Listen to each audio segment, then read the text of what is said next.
I'm going to go off a script just for a minute there because I play this game every once in a while. As I age, right, I can remember 20 years ago thinking, what is it going to be like when I'm, Mm. 46 or 56 or, did you think about things like that in 2006? Like, hey, this is this, or did you just let it all happen?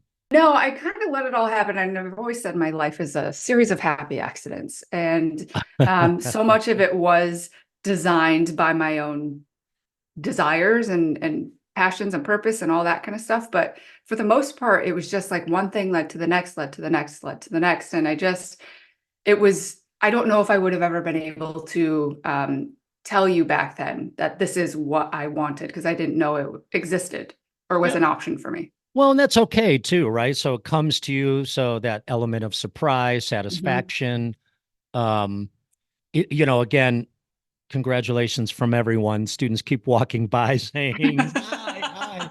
I love it. I absolutely love it. We'll get to Top Chef and all of the accolades, but I wanted to open up Ryan Flynn, who's a senior VP um, of current production at NBC Universal. He says Kristen Kish represents everything that makes Top Chef incredibly special.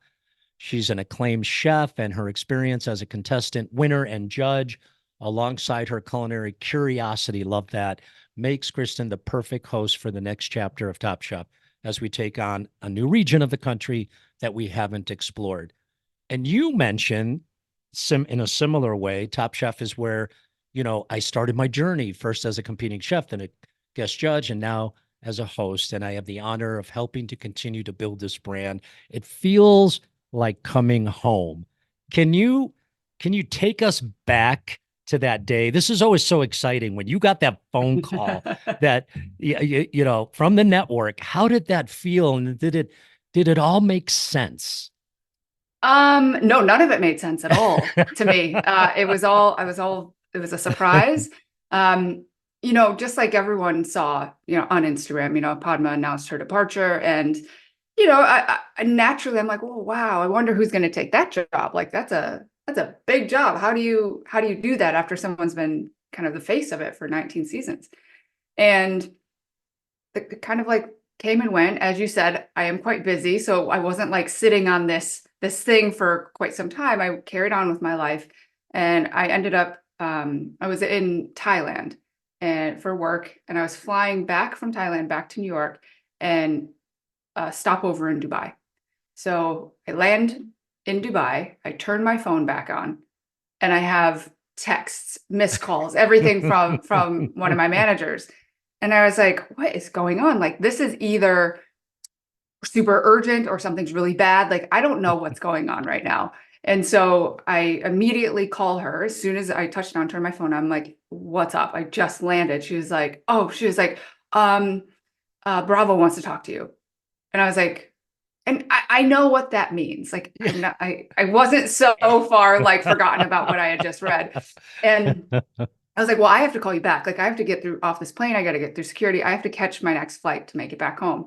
And so I called her in security line. I'm putting my suitcase up. I call her back and I'm like, all right, listen, I have like about 2 minutes before they're going to make me go through this metal detector. Like, what? She was like, can you be on an airplane? They want you in LA in like 2 days. And meanwhile, I am in Dubai. And I Yeah, was like, around the world. yeah. I was like, sure. Yeah. Like I'll land. I repacked and I went back to the airport. And everything just happened like really, really quickly.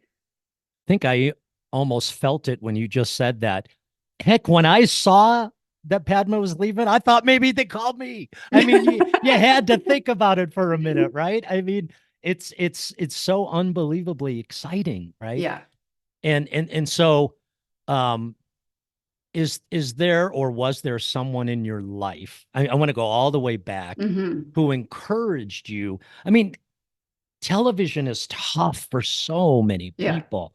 I mean, the cameras and all of that. Was there someone who really sort of encouraged you to take that step and I don't know if you had any fears or not, but to overcome those fears to get in Sure. front of the camera.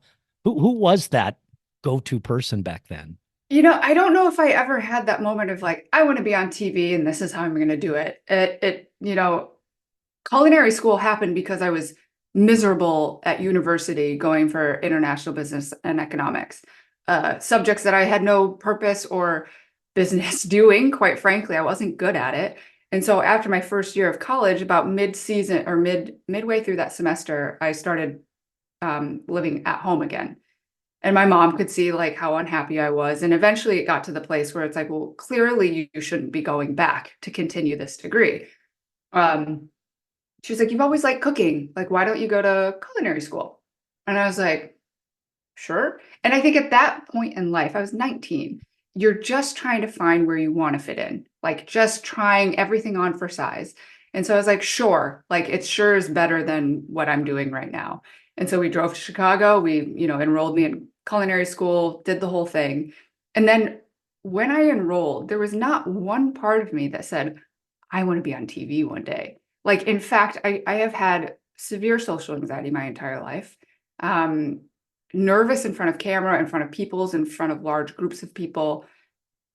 And that was just never something that I felt like was natural for me. And so when Top Chef came along, I don't know how many decades later, not decades, I guess I was 19. Hold on, let me do the math. I was 19 when I went to culinary school. I was 20, I think it was like 26 when I started entertaining the phone calls for Top Chef. So it all happened because my then boss, Barbara, she was like, Top Chef is looking for more women chefs, and I think you can do it, and I know you can win. And she was like, so I gave your name forward. And I was like, you got to be out of your freaking minds. Like, absolutely not. No way. I was cooking for 10 people a night. I had a very controlled environment. And that was how I tamed my anxiety, by controlling my environment to make sure that it was a safe place for me. And I don't know what happened. Like, my whole thing was just like, I think timing plus the idea of saying yes until I want to say no all kind of collided. And I just ended up doing it. And I don't know, things just happened. I couldn't tell you how. Everything just happened. And I that's didn't control it. and that's probably why it comes across so genuine, so real, because you just let it happen. I'm going to sound like I'm lecturing. My wife's going to kill me. But here's what I'm going to say. When you mentioned anxiety and being nervous, here's what I tell my son, who's somewhat of a baseball prodigy. He thinks he is anyway. He's getting there, but he gets nervous. He Yeah. gets nervous. And I say the same thing before every single game. You're nervous because you care. Mm-hmm. If you didn't care, you wouldn't feel anything right now. Right. You're nervous because you care. Enjoyed this video? Check out full episodes of the Ultimate Dish Podcast on YouTube now.